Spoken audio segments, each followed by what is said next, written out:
പട്ടാമ്പി നഗരത്തിൽ റോഡ് നിർമ്മാണ പ്രവർത്തികൾ പുരോഗമിക്കുന്നു. കമാനം മുതൽ ഗുരുവായൂർ റോഡ് ജംഗ്ഷൻ വരെ പൂർണ്ണമായും ഗതാഗതം നിരോധിച്ചുകൊണ്ടാണ് പ്രവർത്തികൾ നടത്തിയത്.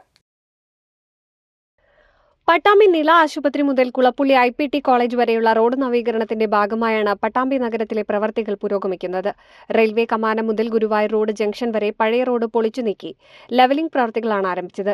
ഈ ഭാഗങ്ങളിൽ അഴുക്കുചാൽ നിർമ്മാണം നേരത്തെ പൂർത്തിയായിരുന്നു. റോഡ് നിർമ്മാണ പ്രവൃത്തിയോടൊപ്പം നഗരസഭയുടെ കുടിവെള്ള പൈപ്പ് സ്ഥാപിക്കലും നടത്താനാണ് ലക്ഷ്യം.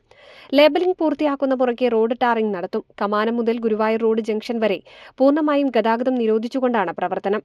ഇത് ജനങ്ങളെ കാര്യമായി വലച്ചു. മേലെ പട്ടാമ്പിയിൽ നിന്നും ബസ് സ്റ്റാൻഡ് വരെയും തിരിച്ചു നടന്നാണ് വിദ്യാർത്ഥികളടക്കമുള്ളവർ യാത്ര തുടർന്നത്. ബുധനാഴ്ച പുലർച്ചെ 5 മണി വരെയാണ് ഗതാഗത നിരോധനം ഏർപ്പെടുത്തിയത്. വലിയ വാഹനങ്ങൾ മേലെ പട്ടാമ്പിയിൽ നിന്നും തിരിച്ചുവിടുന്നുമുണ്ട്. പാലക്കാട്, ചെർപ്പുളശ്ശേരി, പെരിന്തൽമണ്ണ, വളാഞ്ചേരി എന്നിവിടങ്ങളിൽ നിന്ന് ഗുരുവായൂർ ഭാഗത്തേക്ക് പോകാനുള്ള വാഹനങ്ങൾ വഴി തിരിച്ചുവിട്ടുകൊണ്ടുള്ള അറിയിപ്പ് കഴിഞ്ഞ ദിവസം നൽകിയിരുന്നു. NCV news, Thrithala.